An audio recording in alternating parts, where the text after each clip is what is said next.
ஸ்ரீ வராக புராணம் 24ஆம் அத்தியாயம். விஷ்ணுவின் ஈடு இணையற்ற தன்மை. அயன் அரனை காட்டிலும் ஹரியே மேலானவர்.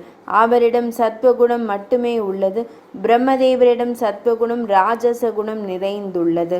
சிவபெருமானிடம் சத்வ ரஜச தமச குணங்கள் மூன்றும் காணப்படும்.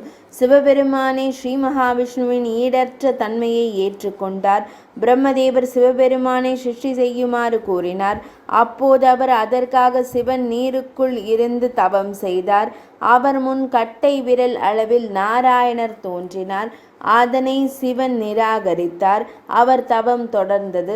அடுத்து 11 பயங்கர உருவங்கள் தோன்றின.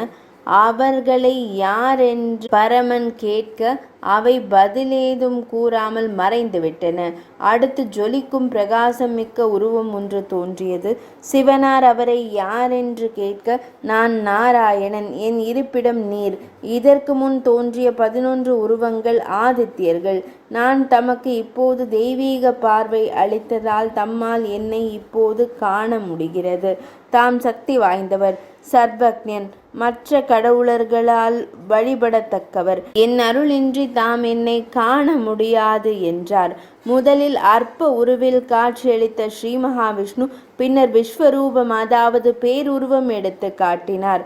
அவர் தலை இருக்கும் இடமே காண முடியாத அளவிற்கு அவரது பேருருவு இருந்தது. இவ்வாறு தன் சக்தியை சிவனாருக்கு காட்டி நாராயணமூர்த்தி திடீரென்று மறைந்து விட்டார்.